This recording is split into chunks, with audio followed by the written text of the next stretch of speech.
Gimana Bang Rostum, sehat kabarnya? Mantep ini Bang Rostrum Sehat-sehat ini. saya. Jarang-jarang saya ketemu Kristen kayak Bang Rostrum. Lanjut Bang Jibril. Ya, saya anak asuhnya Pastor Opa Yakub Sulistyo. Terima kasih. Mantap. Gimana Bang? Gimana Bang? Kemarin kita bahas soal transmisi kitab suci. Abang udah pelajarin? Udah sampai mana nih Bang? Iya, ya sudah akhirnya membuka ya berkas-berkas yang sudah berdebu saya masukin ke lemari yang paling bawah gitu. Cari-cari lagi yang sudah berwarna-warna coklat begitu. Aduh, ini baca-baca lagi gitu. ya, ya jadi begitu. Gimana Bang? Gimana Bang? Enggak, tadi itu saya itu diundang tiba-tiba ada masuk ya, saya ngeklik aja. Tadi sebenarnya di Komal sebelah itu membahas juga, belum selesai saya dibully klarifikasi, saya ada telepon masuk, akhirnya pindahlah Komal. Ya sudah, yang tadi Komal yang sebelumnya ya minta maaf. Iya, di Ini Komal Bang Fandi ya. mungkin ya. Jadi saya belum sempat menjelaskan. Di situ ada sedikit mispersepsi ya, bahwa saya ikut join ini, ikut gabung di Kumal itu untuk membentur-benturkan gitu, tidak. Saya ingin lebih berdiskusi, di mana ada ranah memang ya harus saya akui ada beberapa gap. Jadi begini, contoh tentang proses sejarah Isa itu sebenarnya disalib atau tidak gitu kan, dan itu juga dibahas gitu. Nah, memang saya akui, saya mempelajari sampai sekarang bersama rekan-rekan, itu adalah menjadi satu misteri, tembok tebal tinggi antara umat Muslim dan umat Kristiani itu yang belum ada titik temu gitu. Tadi saya itu ingin menjelaskan dari sisi konteks sejarah. Jadi kalau konteks sejarah, saya tidak akan menghubungkan dengan dogma. Jadi proses hukuman mati pada saat itu kan wajar. Dan hukuman mati itu biasanya kepada orang-orang yang dirasa jahat atau melawan pemerintah kan. Jadi itu tidak ada hubungannya dengan dogma gitu Bang. Tapi belum selesai. Waduh, udah potong ada telepon masuk, nah udah mau pindah Komal secara otomatis kan ke saya. Ini juga pemain baru gitu di TikTok. Sebelumnya saya lebih banyak offline, biasanya lewat YouTube teman-teman yang diskusi kaum muda ya, karena kami di youth, untuk menangani youthnya di tempat kami, beberapa ya gerakan bawah tanah kami sudah mulai kuat, dan kami membutuhkan banyak rekomendasi dan apa ya, dan betul rekomendasi ilmiah dari jemaat paling bawah, pergesekan antar jemaat di bawah dengan keyakinan lain itu sampai di mana, terjadi benturan kesalahpahaman di mana, itu yang akan kami jadikan daftar pustaka untuk kami terus diskusikan dengan lembaga Bible. Begitu, Abang. Enggak, tapi kalau ini saya udah agak lost point. Jadi poin Abang tuh dari segi sejarah ya berarti ya. Mau ngelihat dari segi sejarah bukan dari segi iman ya. Iya. Betul, betul. Nah, tadi itu belum selesai, Bang. Aduh, saya sudah habis-habisan kena ini ya, perundungan ya. Ya sudahlah. Kalau kita lihat dari segi sejarah Bang, kan ada dua yang menceritakan oknum yang sama. Ini menurut saya ya. Jadi ada satu Betul. oknum, tapi periwayatannya berbeda. Yang satu diriwayatkan oleh Allah Subhanahu Wa Taala lewat Al-Quran, yang satu lagi diriwayatkan oleh bapak-bapak gereja di abad keempat. Confirm, confirm, Bang. Kita bisa setuju nggak di sini? Oh, saya confirm, Oke. confirm. Nah, sebenarnya dari kalimat-kalimat yang ada dari, kita lihat dari sejarahnya ya. Saya nggak ngelihat poin ayatnya ya, tapi dari poin sejarahnya. Menurut Abang, saya paham lingua franca waktu abad 1 itu, lingua francanya gereja menekankan bahwa enggak, lingua franca atau international language dalam abad 1 itu bahasa Greek. Setuju nggak Bang di situ? Ya, Setuju Prof, abang panggil Prof lah, karena betul-betul lebih menguasai rumah saya daripada saya Wah, mengerti rumah abang. nggak gitu. Siap Prof, Nggak, lanjutkan Prof. Ya. nggak gitu. Tapi maksud saya gini Bang, kalau ada yang ditekan oleh gereja, lingua franca abad 1 untuk Yahudi itu bahasa Greek Koine atau bahasa Yunani. Itu saya kurang setuju Bang, karena kalau Abang mempelajari lagi, kalau saya pelajari lagi, Abang tahu di Saveria nggak? Saveria ya, betul Saveria. Ya. Waktu abad kedua, Yunani ini mengumpulkan 70 Yahudi untuk bikin yang namanya Sanhedrin Ya, atau ini materi pergumulan. S3 Bang, maaf kepotong. Ya, ini materi S3. Ya, silakan. Nggak gitu dong. Jadi di abad kedua Yunani ini mengumpulkan 70 orang Robi dan akhirnya namanya Sanhedrin. Nah, di Sanhedrin ini atau pergumulan dalam bahasa Yunaninya, dan mereka menulis kitab-kitab mereka atau cerita-cerita mereka di Sanhedrin ini. Sementara kalau kita baca original teksnya itu bahasa Ibrani, Bang. Jadi saya nggak, jadi begitu saya pelajarin lagi, berapa tahun sih Yunani menjajah Yahudi? Kalau nggak salah dari minus 46 ke 313, berarti kurang lebih hampir 350 tahun. Ya. Nah, itu kurang lebih sama dengan Belanda sama Indonesia. Kita dijajah 350 tahun, tapi lingua franca kita nggak berubah, Bang. Kita tetap bahasa Indonesia. Ya. Semua literatur kita tetap bahasa Indonesia. Nah, jadi kita bisa asumsikan, dan dengan Sanhedrin juga, catatan Yahudi itu tetap dalam bahasa Ibrani, Bang. Mereka nggak pernah pindah ke bahasa Yunani.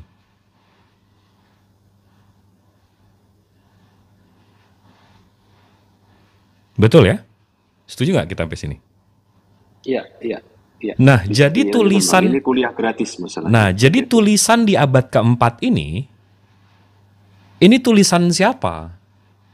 Itu yang kita mesti pertanyakan. Ini tulisan siapa nih abad keempat ini? Ini tulisan siapa? Apa notabene-nya yang kita tahu, yang kemarin saya udah tunjukin ke Abang kan, tempat lahir Yesus, tempat meninggal Yesus, itu yang menemukan Helena. Helena ini notabene-nya dia penyembah Zeus sebelum menyembah Yesus. Dan abang nggak bisa kalau abang pelajari lebih dalam lagi soal paganisme dari Yunani sebelum ini, apa yang tidak pagan dari agama yang dibawa oleh gereja? Apa yang tidak pagan? Ayat-ayatnya kemarin saya udah tunjukin, dikutip oleh Paulus atau siapapun penulis kisah para rasul, itu dari penyembah Zeus, Aratus, judul bukunya Fenomena. Itu di Kisah Para Rasul 1728. Itu jelas dia mengutip pujangga-pujanggamu. Itu udah jelas sekali. Habis itu ada kata-kata seperti Hades. Dewa, tempat orang mati atau begitu nanti kita meninggal, itu nanti kita ketemu dengan Hades. Hades akan dilempar ke lake. Lake itu apa tuh? Tempat api, dibakar nanti di sana. Itu Hades. Yang notabene-nya pagan. Hades itu sepupunya Zeus, sepupunya itu pagan jelas. Apalagi kalau abang Katolik berarti abang ada ini ya, ada komunion ya bang ya? Iya, ada bang. Maaf ini saya sambil mencanggul di sawah, tapi saya coba fokus karena Bang Jibril naik ini. Silakan. Enggak gitu. Abang tahu komunion abang nggak yang abang selalu minum wine dan makan roti? Iya. Jangan sebut wine lah bang. Nanti dikira saya ini dengan teman-teman. Nah, kalau abang mau tahu di zaman Osiris, ini Bang Dalbo izin boleh besarkan gitu? Ya, siap. Saya besarkan. Ini komunion, kalau saya Google nih bang, komunion ini tempat abang minum di gereja, habis itu makan roti. Gelasnya kan seperti ini ya bang ya. Begitu saya cari tahu lagi, rupanya Osiris, dewa Osiris itu memang minum darah dan makan roti, dan gelasnya persis. Nah, yang lucunya begitu kita cari tahu gelas dari zaman Yesus, cawannya yang disebut cawan itu cawannya bukan seperti ini, bang. Nah, kenapa justru drinking the blood of Osiris, the wine, the lunar Osiris Easter special, ini memang. Jadi malah pertanyaan saya begitu saya makin dalam mempelajari soal sejarahnya, apa yang tidak pagan dari Kristen ini? Abang bisa ini nggak? Bisa kira-kira ngajarin saya nggak? Ngasih tahu saya nggak? Apa yang tidak pagan? Kitabnya Biblos, kota dewan pagan, dewa pagan. Kota Isis, Osiris, Baal, itu Biblos namanya. Itu dari ada 3000 tahun sebelum Yesus. Habis itu makan roti dan gelas yang ada di gereja itu pagan juga, diambil dari Osiris. Habis itu tempat lahir, tempat meninggal Yesus dibangun di abad keempat oleh penyembah pagan, Saint Helena, Konstantinopel. Habis itu habis itu kitabnya, ayatnya juga. Sampai ke semuanya sih bang. Itu makanya yang saya pertanyakan. Apa yang tidak pagan dari ajaran abang nih bang? Bisa dikasih tahu nggak? Ya, baik. Sebenarnya itulah yang menjadi satu gejolak juga ya, pergumulan kita di abad-abad sekarang, di zaman saat ini itu, apalagi digitalisasi sudah begitu luar biasa. Nah, disinilah tempat kami, bang, tempat saya itu, bagaimana ini meluruskan. Ya, memang saya tidak berani speak up yang terkait yang abang tadi itu. Saya coba menahan diri untuk ini. Saya coba menggunakan sedikit beberapa kiasan begitu ya, bang. Mohon maaf kalau kurang ilmiah. Memang ada beberapa pergeseran. Jadi ada beberapa dari kami ahli-ahli teolog sebenarnya. Ya, sekali lagi kelemahan di kami itu adalah para rohaniwan itu pun dibatasi beberapa tingkatan yang berhak atau boleh mempelajari Bible itu dari teks, karena kan banyak sekali di situ yang terpotong, tidak lengkap, yang tidak pernah kita bahas itu. Jadi memang sebenarnya itu kan dihubungkan dogma kita menjadi liturgi itu yang tertampil di dalam Bible itu tentang perjamuan terakhirnya si Yesus kan. Jadi setiap ada liturgi komuni istilahnya, kalau di tempat Protestan atau Pantekosta yang gereja-gereja baru itu apa ya nama perjamuan kudus lah istilahnya. Itu kan selalu mengutip bahwa pada waktu itu bla bla bla bla bla, mengambil ini bla bla bla bla bla bla. Itu tidak cocok karena kiasan yang digunakan atau lambang-lambang yang digunakan tidak sesuai pada tradisi Yahudi, kalau memang itu dianggap itu tradisi Yahudi yang sebelumnya ya. Kita ngomong tentang bahwa bangsa Yahudi ini kan bangsa yang waktu itu ya, bangsa Israel itu kan tidak ada di satu daerah yang menetap seperti sekarang ya. Jadi dulu tercerai-berai dan mereka memang suka berkumpul di hari-hari tertentu atau di event-event tertentu, itu mereka berkumpul untuk makan bersama. Gitu loh. Jadi sebenarnya konteksnya itu kalau dihubungkan memang itu betul-betul dogmatis sekali yang sudah diketok palu oleh bapak-bapak gereja. Nah, di saat kalau saya ngomong sejarah internal ya, saya tidak memakai sejarah luar, nanti dikira saya ini penyusup yang akan mengganggu rumah saya sendiri, enggak.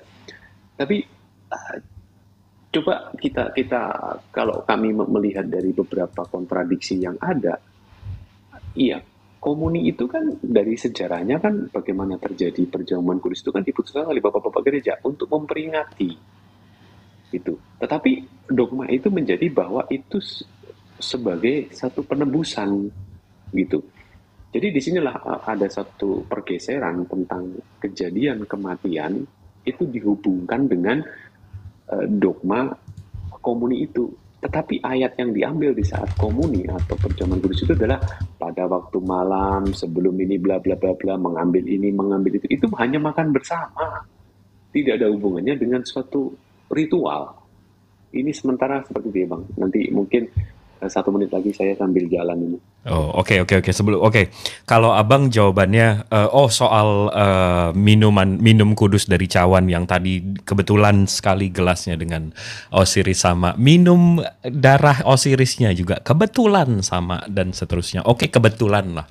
Tapi bisa nggak Bang kalau tiba-tiba kalau saya buka nih Matius 27 Matius 27 23 ke 54 Matius 27 52 ke 54. Itu ada cerita di situ Matius menceritakan soal ada orang-orang kudus itu bangkit dari kubur dan masuk ke dalam kota dan ke Baitullah dan lalalala. Kebetulan sekali Bang. Kebetulan nih mungkin Abang menjawab akan kebetulan lagi ada acara yang namanya Antestria. Itu penyembah dewa Dionysius. Dionysius yang notabene-nya lahir tanggal 25 Desember juga. Dionysius ini dewa wine atau dewa anggur di zaman Saint Helena juga, dan Dionysius ini meninggal juga dan bangkit juga 3 hari. Dionysius ini punya cerita yang sama persis. Jadi ada orang-orang suci bangun di hari ketiga dan seterusnya. Ini kalau saya buka datanya ya. Bentar ya. Ini saya ambilnya dari The World History of Encyclopedia, The Antestria. Ini datanya dilindungi oleh UNESCO, PBB, UN. Nah, si Dionysius ini dia di hari ketiga juga. Nah, ini juga dari Britannica juga ada Greek Festival. Memang festival orang Yunani. Nah, Anasteria, one of the several Athenian festival in honor of Dionysius, the wine god, Tuhan anggur. Nah, nih held annually for 3 days in the month of Antherion. Nah, jadi dewa wine ini, nah ini perayaannya. Nah, di sini juga ya memang nih sebentar ya. And then brought their own food, providing search with flour. Jadi memang diceritakan oleh si Dionysius ini, memang orang-orang mati bangkit di hari ketiga di sini, Bang. Jadi kalau memang mungkin Abang bilang kebetulan ya disahkan oleh bapak-bapak gereja kalau the last supper atau makan malam terakhir itu kebetulan itu sebenarnya bukan liturgi atau bukan semestinya bapak gereja yang menembungkan. Apakah ayat dari Matius 27 yang menceritakan soal acara Dionysius ini juga kebetulan, Bang?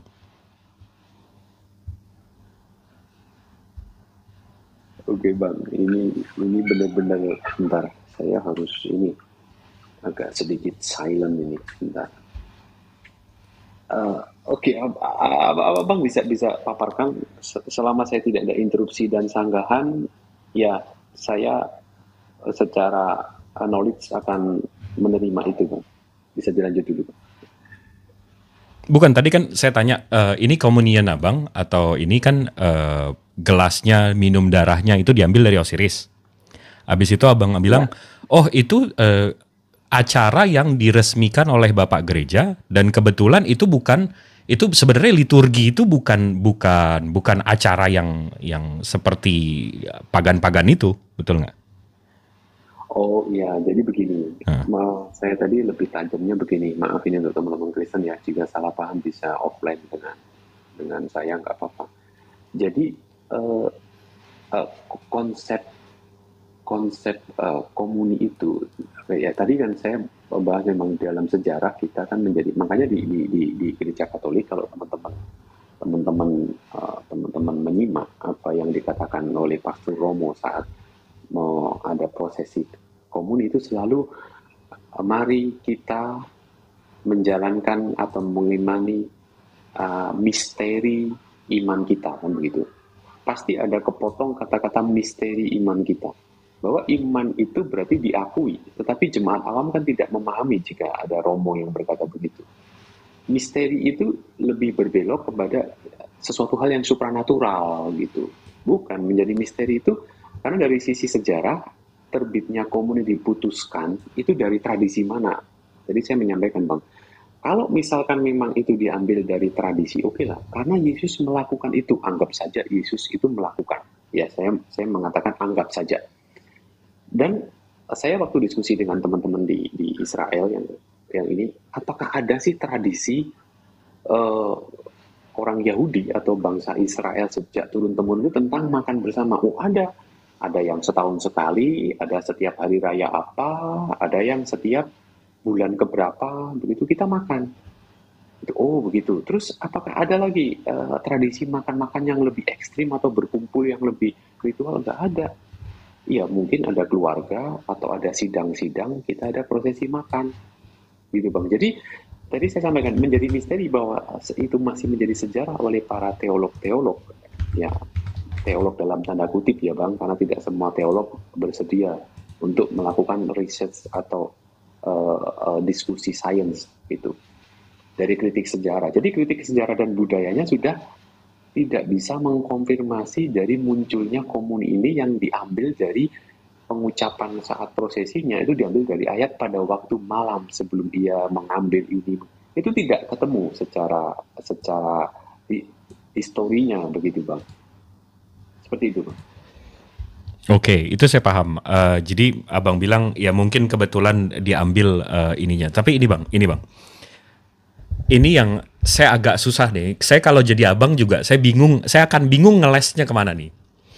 Jadi kalau saya buka Matius 27 bang, di sini dibilang dan kuburan-kuburan terbuka dan banyak orang kudus yang telah meninggal bangkit. Dan sesudah kebangkitan Yesus, mereka keluar dari kubur lalu masuk ke kota kudus. Ini berarti 3 hari ya. Dan menampakkan diri kepada banyak orang. Nah, begitu tadi saya baca ya soal Dionysius. Ini saya ambil The Anthesteria. Ini memang penyembah dewa Dionysius. Nah, di sini, nih saya punya ini ya.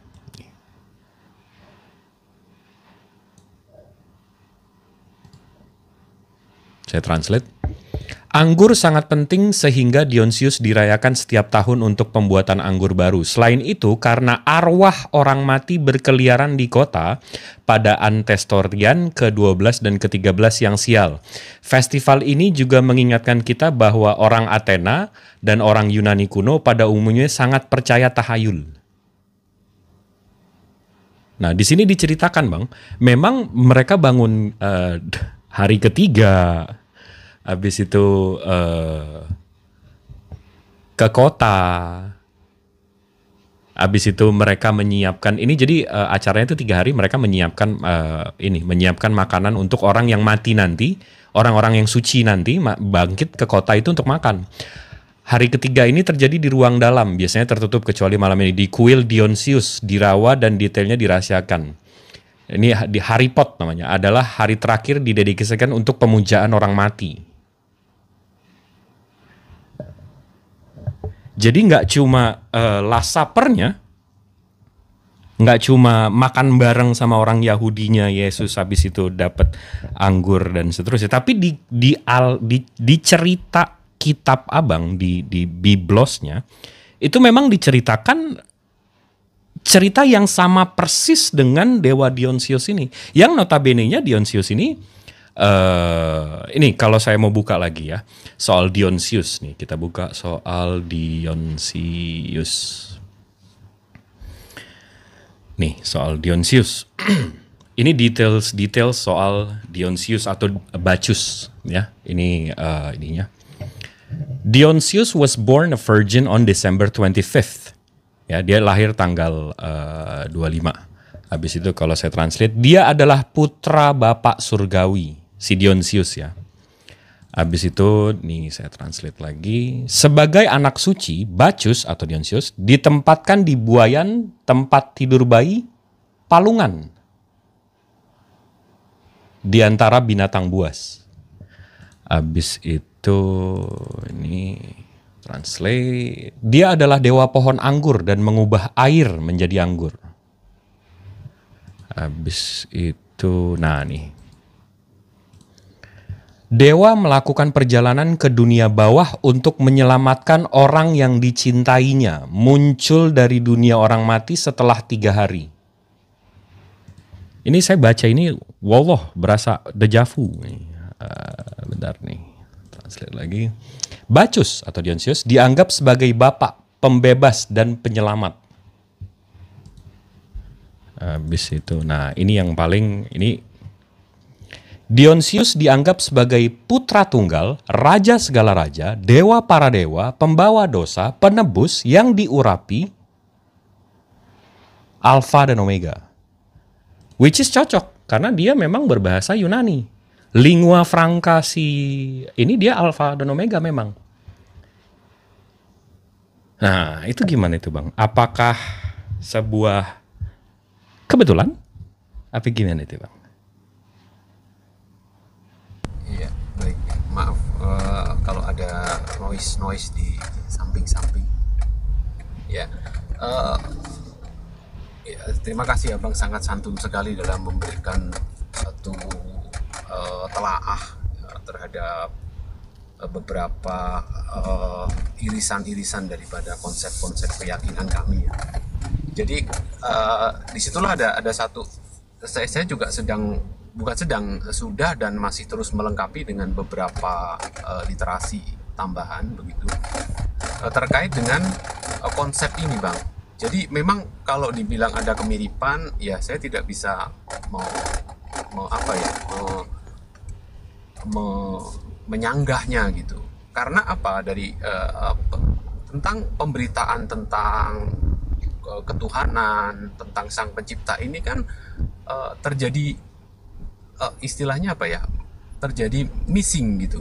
Sepersekian tahun kemudian muncullah satu karangan-karangan kan begitu. Nah ini dari teks ya, kritik teks dan kritik sejarah itu memang kami pelajari. Sebenarnya kalau teman-teman Kristen ada di sini, apalagi yang melakukan studi kan pasti itu dipelajari gitu. Jadi ya kemiripan, faktor budaya dan prosesi atau ritual dalam keagamaan kami dalam beragama gitu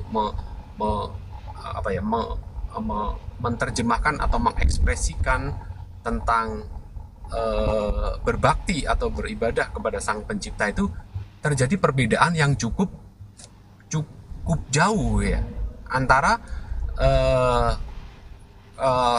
gereja-gereja yang muncul di Eropa, Roma yang itu melahirkan Katolik yang begitu besar dan melahirkan satu konflik besar berdarah, yaitu munculnya Protestan gitu. Jadi memang itu secara sejarah kami mengakui Bang. Maaf, bukan kami, saya mengakui apa yang Abang sampaikan, ada pergeseran-pergeseran karena dalam konteks budaya itu terjadi pertemuan. Nah, kemudian jawaban saya untuk yang tadi Abang mengutip ayat itu, maaf ini saya lagi di jalan, mungkin butuh waktu 2 jam untuk saya bisa membuka data. Pernah saya sampaikan juga bahwa di Bible saya itu ada catatan kaki. Nah, maaf ini untuk mempersamakan, catatan kaki di sini adalah misalkan begini. Ayat Yohanes 1 ayat ke-1, Yohanes 1 ayat ke-2 gitu akan muncul di bawah, itu nanti ada catatan kakinya. Dari temuan itu ada potongan yang tidak ada, dan ini disepakati oleh Bapak Gereja ini sebagai pelengkap. Nah, jadi ada satu ayat pelengkap. Maaf ini kalau saya membuka, teman-teman Kristen Katolik kalau memang bergabung bisa offline gitu, dan mungkin ini Abang Jibril juga sangat jago sekali. Saya rasa cukup bisa dipertanggungjawabkan secara keilmuan. Jadi seperti itu Bang. Jadi arsiran-arsiran atau irisan-irisan budaya yang menciptakan suatu konsep ritual dalam berbakti atau mengekspresikan beribadah kepada Sang Pencipta ini betul-betul bertolak belakang gitu. Itu yang tidak terekspos antara kekristenan minoritas yang ada di tanah Israel sana. Seperti itu, Bang. Oke, ini karena abang sambil nyetir jadi kita santai aja ya, nggak usah terlalu literatur sekali. Tapi gini bang, sebenarnya yang tujuan saya atau poin saya, big point saya dari big picture, dari gambar yang saya coba lukiskan ke abang. Nabi-nabi sebelum ini nggak ada begitu bang, nggak ada mengajarkan soal dewa-dewa, Dionysius, soal mati bangkit lagi, dan iya, nggak ada, nabi-nabi nggak ada mengajarkan ada dosa waris. Sebenarnya dosa waris itu dalam bahasa Inggris original sins. Original sins itu sumbernya nggak dari nabi-nabi, tapi original sins itu dari dewa-dewa. Kenapa Hades dilempar ke neraka karena Zeus turun kawin sama perempuan manusia? Itu kan original sins. Dosa waris, dosa yang bisa dibayarkan oleh orang lain atau pihak lain. Original sins itu justru datangnya dari pagan, dari penyembah-penyembah Zeus, Apollo, dan seterusnya. Nah maksud saya big picture, big point saya gini bang. Nabi-nabi sebelum yang dikeluarkan dari abad 4 ini, itu tidak mengajak, ini berbeda sekali ajarannya.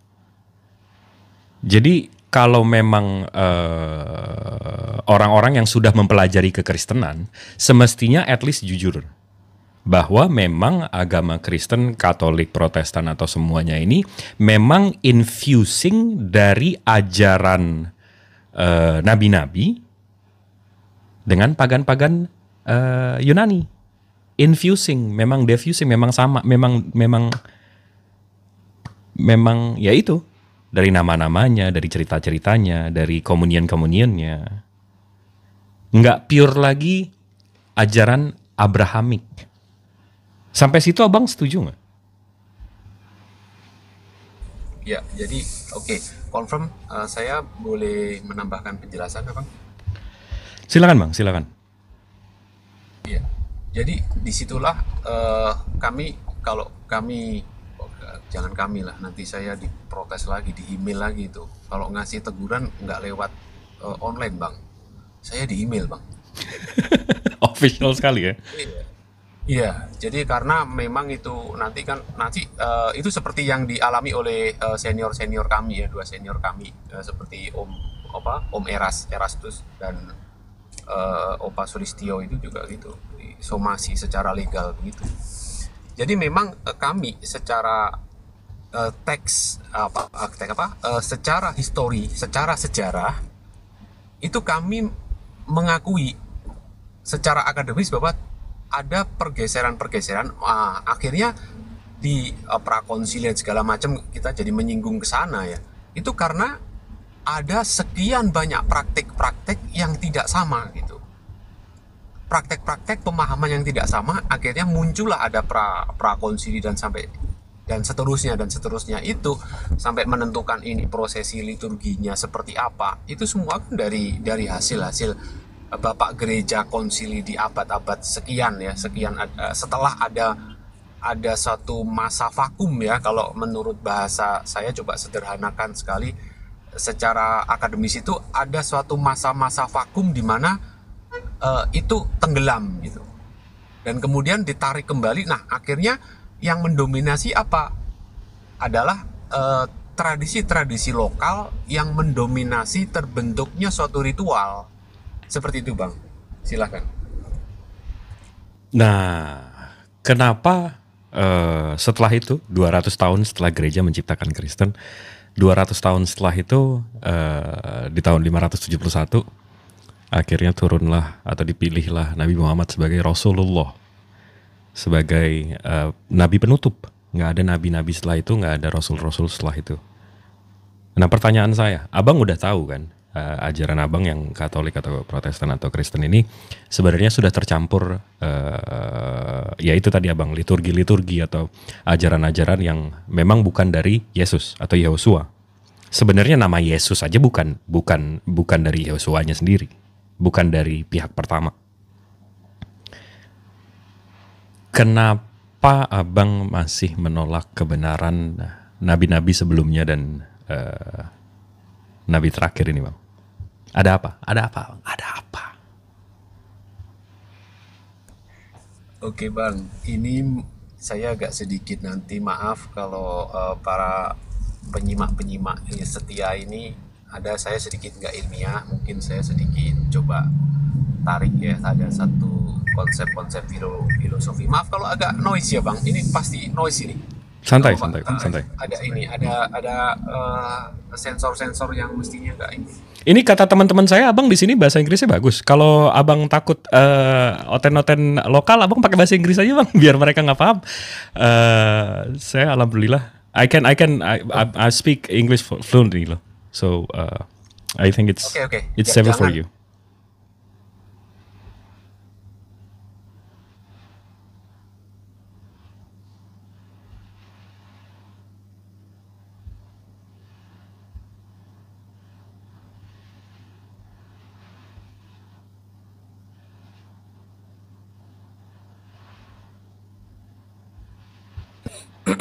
Kok sepi? Iya, ke-mute kayaknya.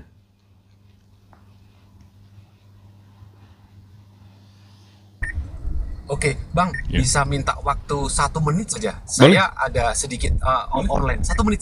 Siap, Saya siap. tidak akan pergi dari. Siap, Sebentar. siap bang.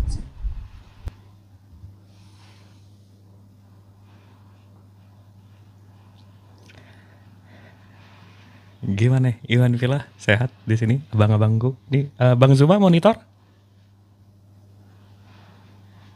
Bang Hendy monitor? Ya, ada gua monitor. Kemarin sempat ketemu sama dia, ada Bang Hendy waktu itu. Tapi katanya waktu saya lagi di Kalimantan, beliau naik-naik ke room Bang Zuma, katanya saya nggak bisa naik. Iya, sering beliau ini sharing. Kalau saya sih kemarin tuh ngambil dari segi beliau ini masih ada kejujuran lah, bahwa yang ada dia punya itu ya mandiri dalam menerjemah, tidak ikut-ikut LAI gitu sih. Artinya semua yang berbentuk God atau Tuhan-Tuhan di Indonesia itu adalah Tuhan atau Lord gitu. Iya, saya sukanya yang terakhir saya sama ngobrol sama dia tuh dia jujur bang, itu aja. Kalau mau imani saja lebih nggak ada masalah sih. Tapi kalau kita mau ngobrol, at least jujur lah. Kalau nggak tahu bilang nggak tahu, kalau tahu bilang tahu. Minimal Betul. jujur. Kita kalau ngobrol nggak jujur udah susah bang. Lebih bagus kita ini main catur aja. Ya, beliau jujur. Ya. Kalau sudah jujur kan kita nggak ada untuk menghakimi ya, karena ya itu iman lu gitu kan. Beda sama yang lokal gitu loh. Yang lokal udah nggak jujur, ngeyel, ngotot pula lagi muter-muter, gitu loh. Iya. Kalau yang nggak jujur capek sih, Capek. Sampai kita tunjukin, insya Allah kita tunjukin ayatnya. Ini tulisannya apa? Dia nggak mau jujur. Itu yang capek. Ya karena memang ini orangnya sudah terlalu sulit untuk dikembalikan normal. Si Rostrum pernah mengatakan gini, bahwa ya LAI tolong jujurlah dalam menerjemah. Kasihan lo orang-orang yang lu yang lu tidak cerdaskan. Kenapa mesti harus ke Islam-Islaman? Jadi beliau mengatakan gini, Kristen di Indonesia itu beda dengan Kristen di Yunani, beda dengan Kristen yang ada di Singapura. Jadi Kristen Indonesia ini memang aneh, beda di semua negara. Bayangkan induknya dari Yunani gitu kan, bahasa Yunani, dari Roma misalnya, dibawa Belanda masuk ke Indonesia. Kenapa bisa berubah haluan gitu loh? Itu kira-kira itu yang makanya saya akhirnya nanya, kenapa sih belum menerima kebenaran dari Allah melalui Nabi Muhammad? Kenapa apa alasannya coba? Kalau dia kan karena banyak bang yang kafir kayak si Aldo, yang bilang, oh kami kita mestinya nggak usah pakai Allah, mestinya nggak usah pakai Allah, mestinya nggak usah pakai Allah. Tapi karena Allah itu dewa bulan. Wah, ini kan kampret satu lagi nih, kan kita mesti lurusin lagi. Shaldo lebih parah itu. Nggak, makanya saya mau tanya, kenapa dia belum nerima? Karena dia belum paham Islam, atau dia belum tahu mau belajar kemana, atau dia memang ada duniawinya. Kalau duniawi nggak apa-apa, kejar aja duniawi sampai kapan sih? Kenapa dia nggak memeluk Islam? Kalau menurut saya orang gini lebih sulit. Kenapa dia udah tahu Islam itu agama yang benar, ya, tapi dia nggak mau. Justru ini yang sulit, karena memang udah tertutup, sulit gitu loh. Lebih baik orang dari pemula belajar saja. Itu makanya tadi Gitu. ujungnya saya nanya, Bang Rostum nih udah balik. Gimana Bang Rostum? Apa alasan ini? Coba ceritakan, Bang. Ceritakan. Saya agak ke delay otak saya karena maaf ini masih jam-jam mencangkul di sawah, Bang. Jadi ya sambil mencangkul ini sambil Sama jadi ada Bang, sedikit sama Bang. Saya juga iklan. masih nguli nih. Gimana Bang? Iya. Oke, jadi inilah saya tuh sampai di kontak dengan beberapa teman gitu. Ya, jadi sampai teman-teman itu ngomong dasar, waduh saya di sini curhat boleh nggak ya sedikit ya, biar teman-teman yang suka nge-add saya itu nggak, ya menjaga sedikit lah gitu privacy kita gitu kan, gitu. Jadi memang Bang, saya dari keluarga yang kalau di Indonesia itu kan ada 6 agama yang diakui pemerintah ya. Kebetulan keluarga saya itu 3 atau 4 keyakinan itu kebetulan kami ada, bahwa saudara kandung saya pun juga berbeda begitu. Saya dari asal keluarga yang betul-betul majemuk gitu ya. Tetapi memang sayangnya tidak ada family saya itu yang muslim. Jadi kalau saya mau bertanya-tanya secara muslim atau keilmuan muslim itu saya mesti minta main ke teman gitu. Saya nggak puas cari lagi gitu. Jadi memang ada kekacauan dalam berpikir karena konsep-konsep dogma ini yang sudah sekali lagi 200 tahun terakhir ini, yang sudah berapa generasi kalau sudah 200 tahun itu Bang? Sudah dari orang tua punya 8. anak, punya cucu. Nah, 8. Kalau setiap sudah, 25 tahun punya anak berarti 8 generasi kalau 200. ya. Dan itu sudah diputuskan oleh teolog-teolog dan bapak-bapak gereja itu bahwa Bible itu adalah 100% firman Tuhan, dan itu termasuk 2400 salinan terjemahan bahasa. Di dunia sekarang ini negara ada berapa sih total negara-negara yang diakui oleh PBB? Nah, ini ada 2400 Bang terjemahan yang sudah diakui dan disahkan oleh Bapak Gereja, termasuk ini masuk ke Roma gitu. Roma mengakui gitu, termasuk di 2400 ya. 2400 sekian bahasa daerah juga bahasa. Mungkin daerah Serapan juga. ya. Karena total negara di dunia ini ada 193 sih terakhir saya. Iya, betul. Jadi itu setiap ada terjemahan itu dilaporkan kepada otoritas yang berwenang begitu. Nah, saya kembali ke konteks Indonesia deh. Nggak usah jauh-jauh, kita bertetangga dengan ada 2 negara yang bertetangga gitu. Nah, kebetulan saya ini terkadang ya cari sepiring nasi itu sampai ke sana gitu Bang. Jadi ya itulah nasib ya. Bukan nasib yang perlu diratapi, tapi saya syukuri gitu. Nah, di situ aja sudah berbeda. Saya terjadi gejolak yang luar biasa di situ Bang.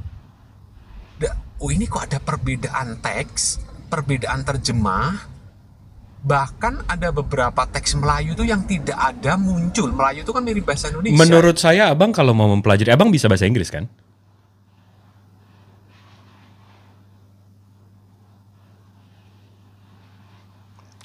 Pencet mute kayaknya. Oke, sorry, kembali. Saya biasa rujukan pakai KJV Bang. Dan mungkin kalau agak belok dengan teman-teman Kristen Katolik yang agak belok sedikit, maaf, belok itu bukan kategori salah atau apa. Saya pakai NIV gitu. Ya cuma 2 itu aja rujukan saya kalau saya agak kebingungan gitu. Bukan, maksud saya kalau abang bisa bahasa Inggris, dari Karena yang klaim mereka itu ada 9.344 manuskrip Alkitab atau Biblos. Sementara kita tahu dari 9.440, kalau abang udah pelajari, dari 9.440 itu, dari 9.344 itu, 8.500-nya itu dari abad 9, Bang. 900 tahun setelah kejadian dan 200 tahun setelah Islam. Jadi kalau kita memang mau mempelajari kekristenan secara letter-let, secara fakta dan di atas kertas, itu cuma ada beberapa kodeks atau beberapa manuskrip. Dan dari yang semua itu memang ya agak ribet. Nah, tapi balik lagi, Bang, ke tadi, Bang. Jadi apa yang buat abang menolak Messenger terakhir, Revelations terakhir, Bang?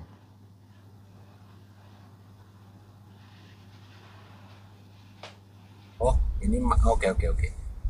Sebenarnya tidak menolak ya.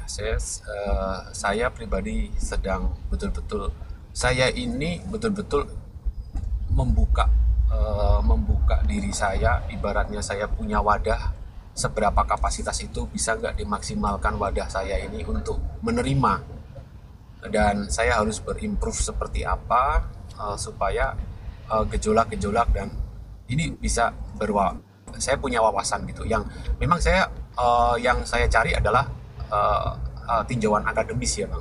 Jadi kalau saya cuman tiba-tiba ditodong begitu, misalkan kamu kenapa nggak A nggak B gitu, saya selalu mencari tahu dengan tinjauan akademis. Nah, memang ini gejolak-gejolak besar yang saya alami sampai dengan saat ini. Satu yang betul-betul membuat saya iri, saya kembali lagi tidak ilmiah. Contoh ya, teman-teman dunia itu bisa menjadi satu dalam suatu tatanan gitu. Nah, kami ini jangankan seluruh dunia, Bang, di Indonesia ini sudah berapa ribu denominasi dengan berbeda-beda. Nah, itu loh. Nggak usah itu, Bang. Abang kalau di Singapura ketemu bule Kristen, abang bilang saya nyembah Allah. Orang bule Kristen, karena saya API internasional, saya apologet Islam internasional, Islam Indonesia internasional. Saya kalau enakan ngobrol sama bule yang kafir yang luar, Bang. Karena mereka kalau Kristen Kristen Indonesia bilang, wah Tuhan saya Allah Bapa, Allah Yesus. Mereka akan bilang, lah kenapa lo nyembah Tuhannya orang Muslim? Lebih enak, lebih jujur at least. Confirm. Jadi tempat saya bekerja itu nggak jauh, Bang, cuman sekitar 2 km ya dari masjid. Ada satu masjid di Singapura. Itu cuma 2 km aja, jadi saya jalan kaki itu nggak capek lah sana. Jadi betul, dan bahkan kalau ya di Singapura itu kan ada tiga bahasa besar di sana kan ya. Saya juga ngobrol kan di sana, banyak wisatawan atau orang-orang pendatang yang atau cuman bekerja atau apa. Ya betul, itu terkonfirmasi. Jadi begitu kita mencoba ngomong Allah, itu mereka akan bertanya, "You are Muslim?" Hah? Muslim? itu sudah jadi bahan sehari-hari gitu. Makanya ini gejolak. Nah, kenapa saya kalau masuk ke diskusi di Indonesia itu saya dihujat habis-habisan gitu. Saya cuma ingin meluruskan teksnya aja. Saya nggak akan ngerubah gereja saya kasih kubah seperti masjid, nggak akan. Kembalikan dulu teksnya sudah. Sebenarnya simple, tapi kami lah terlebih, kalau ini betul-betul kami karena saya mewakili beberapa orang. Itu sampai surat resmi segala macam, dan kami ke lembaga Bible itu tidak diakui, tidak datang itu tidak disambut dengan baik. Ya lembaga Bible negara A, negara B ya, saya tidak menyebut lembaga Bible mana lah. Ya anggap aja lembaga Bible di negeri cerita dongeng sana gitu. Tidak diterima gitu. Kamu ngomong apa? Kamu lahir tahun berapa? Yang ngerinya Kristen Salemba ini, saya nyebutnya Kristen Salemba karena mereka ngikutin LAI yang kantor utamanya headquarternya di Salemba, bukan di Vatikan kan. Mereka ini Kristen Salemba ini malah nggak tahu malu, malah membela, oh enggak, Allah itu ini lah, kenapa jadi ini kocak. Lebih bagus lo ketemu Kristen luar negeri deh, biar tahu.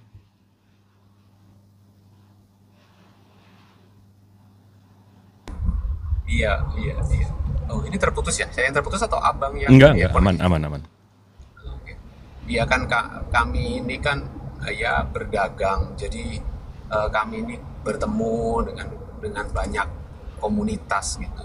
Ya terkadang ya tergelitik untuk sedikit diskusi tentang konsep, ya sedikit bertanya gitu ya. Anda apa gitu kan, kami harus menghargai karena jika saudara kami ini, oh I'm a Muslim, oke, berarti saat bekerja kami harus berhenti untuk menyediakan sahabat teman kami ini Yeah, untuk pork. melakukan Yeah, pork and all that. sholat gitu. Yeah. Jadi sesekali mesti menyinggung itu gitu. Jadi akhirnya ya terkadang ada percakapan kecil-kecil lah gitu, seperti itu. No, but honestly though, why you still rejecting the idea of the last prophet, the last revelations, which is Al Quran? Why? You're not answering that. Iya. You keep avoiding it, like it's like a bullet. You keep swinging left and right. Jadi begini ya, saya sekali lagi saya tidak menolak, saya tidak ada rejecting sama sekali, tidak ada. Jadi saya betul-betul menerima ini satu, karena ada satu arsiran kebetulan saya nggak tahu ya kenapa di terjemahan Indonesia itu ada mengambil di situ, saya nggak tahu kenapa, dan itu memang menjadi polemik di saya, dan saya tidak rejected akan itu. Saya sekarang sedang seterbuka-terbukanya gitu. Nah, bahasa guyonnya begini kalau bahasa Indonesia. Saya kasih tahu itu buat nipu. Udah.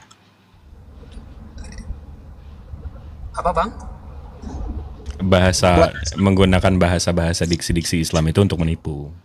Untuk menipu, Bang. Ya, saya kan akhirnya kan begitu duduk dengan para senior yang akademisi gitu, ya sudah kita diam-diam dulu lah. Ini kalau kita repost atau kita blast atau kita coba naikkan ke permukaan, ini nanti akan menimbulkan gejolak. You still Kita avoiding my laporkan. questions. Jadi loh, ini true story yang memang kami harus berhadapi. Sebenarnya misi kami cuma satu, kembalikan ke teksnya dulu yang sesuai. Nah, saya kalau saya ada rejected dengan pemahaman teman-teman Muslim, saya tidak akan sejauh ini saya melangkah, dan pasti saya akan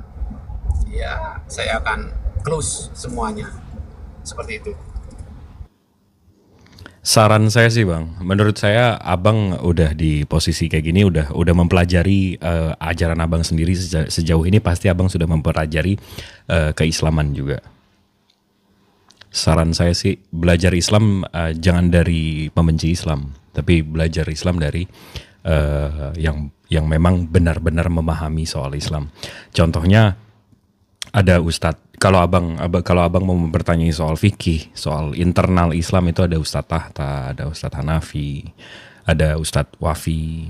Habis itu kalau dari perbandingan agama ada Bang Zuma, ada Bang Handi. Tapi kalau dari segi sejarah, literatur dan seterusnya, sejarah Islam, ke saya, ke Bang Ardiansyah, yang kita ada spesialisnya, karena nggak mungkin satu orang menguasai semuanya.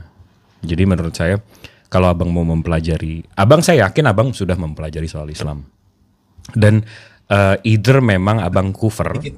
Iya, silakan Bang. Nggak, maksudnya mempelajari masih sedikit Bang. Oke. Nah iya, maksudnya mau lebih dalam untuk jadi abang bisa fair untuk karena abang kalau sadar, kita udah ngobrol sejam setengah minggu lalu. Nih barusan 55 menit kita ngobrol. Abang kalau sadar, saya nggak ada menyentuh iman saya sama sekali. Saya nggak ada bawa-bawa iman, dan saya juga mau lawan bicara saya nggak usah bawa-bawa iman. Kenapa? Karena kalau udah imani saja, karena memang ada beberapa hal yang memang mesti harus diimani saja. Contohnya Nabi Muhammad naik ke langit bertemu Allah, itu imani. Memang itu nggak bisa. Mau kita mau ngecek ke NASA dan segala macam, itu nggak bakal bisa dibuktikan. Itu memang imani saja, tapi pewahyuannya, ayat-ayatnya, carbon datingnya, itu kan kita bisa pelajari di luar iman. Menurut saya, abang mesti lebih fair mendalami agama abang dan mendalami agama Islam. Jangan belajar Islam dari pembenci-pembencinya. Itu sih menurut saya.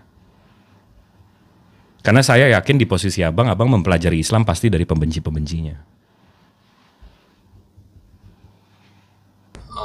Ya mungkin menurut saya terkadang, ya saya mohon maaf ini Bang, terkadang memang terlalu to the point ya. To the pointnya itu jadi tidak memberikan saya kesempatan untuk berpikir secara ilmiahnya ini bagaimana gitu. Terkadang memang ada, mungkin ya saya tidak menyalahkan lah teman-teman muslim, memang saya ada beberapa yang saya langsung saya nggak terusin untuk berkomunikasi karena saya butuh satu wawasan yang itu kan fundamental kan gitu. Kalau saya mendapatkan wawasan hanya sekedarnya yang tadi abang bilang konsep yes pokoknya percaya bahwa pasti di sini tempatnya surga.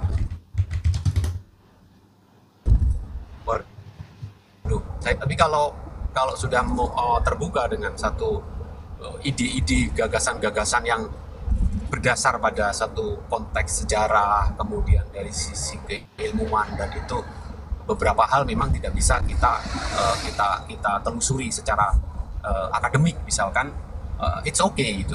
Berarti ada sekian persen yang saya harus memaklumi bahwa itu tidak bisa kajian itu disampaikan dengan kajian-kajian ilmiah, karena ada beberapa konsep ranah yang memang itu betul-betul hal yang sifatnya kan ini ya supranatural kan, yang tidak terjangkau oleh belief itu konsep belief, konsep kepercayaan. Ya itu Bang.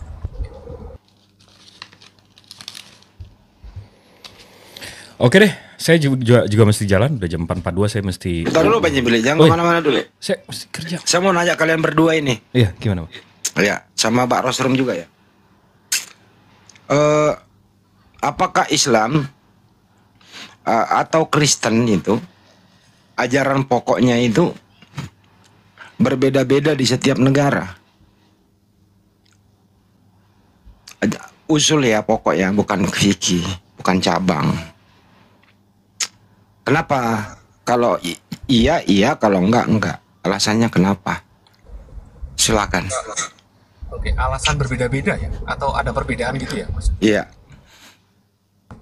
Iya, memang Bang, kalau di tempat saya memang berbeda-beda ya. Dari setiap daerah dan wilayah memang berbeda-beda gitu. Nah memang saya sesekali ya, karena saya tidak paham Muslim, yang saya kenal Muslim itu kan melalui propaganda ya. Apalagi saya juga agak miris juga, saya mendengar berita-berita ya di wilayah Indonesia gitu ya, itu lebih kepada propaganda. Jadi saya tidak berminat dengan propaganda ya. Misalkan Islam itu begini begitu yang kejam dan apa gitu, enggak, karena saya hidup berdampingan dengan teman-teman Muslim cukup baik, tidak pernah saya temukan hal-hal yang menjadi propaganda seperti itu, enggak ada. Jadi saya merasakan sendiri. Tapi khusus di internal saya ada perbedaan yang saya juga bagaimana ini ya gitu, kok bisa berbeda-beda gitu Bang. Abang belum tahu penyebabnya apa Bang? Ya kalau di Indonesia ada satu lembaga yang itu salah dalam mengambil kata. Itu kembali saya ke sana, saya sudah. Ya itu harus bertanggung jawab untuk mengembalikan, karena mungkin masa sekarang ini nanti akan berguna di 30 tahun, 40 tahun atau 50 tahun generasi ke depan gitu. Kembali diluruskan lagi kepada teksnya dan bisa seragam lagi gitu.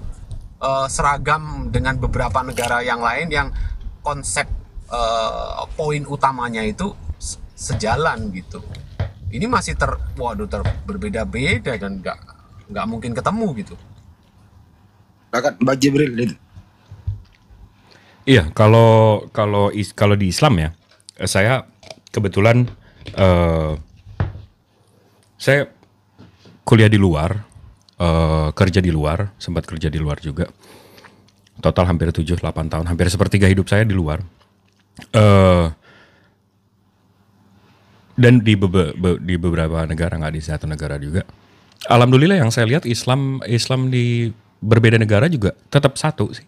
Alhamdulillah dari masjidnya, dari beliefs-nya, dari kepercayaannya, tapi betul yang Bang Rostum bilang, memang Sebenarnya dari 400 tahun terakhir sih. 400 tahun terakhir itu Islam ini memang dipropagandakan, memang di black campaign kan, memang ya yang tadi Bang Rostem bilang Islam ini begini, Islam itu. Makanya tadi saya lebih, kalau nggak ada Islam saya menuhankan logika. Itu aja. Jadi alhamdulillah banget saya di Islam. Saya udah pelajari Kristen gimana, saya udah pelajarin Katolik gimana, saya udah pelajarin Hindu Buddha gimana, dan alhamdulillah memang logically memang Islam yang bukan yang paling benar ya, cuma Islam yang benar. Karena ada dua, ada baik, ada benar. Baik belum tentu benar. Contoh ada pesundul, dia baik, dia menjual diri dia untuk memberikan makan anak-anaknya. Baik yang dilakukan, tapi belum tentu benar. Nah, Islam ini mengajarkan yang benar. Bukan hanya yang baik, tapi yang benar. Itu sih.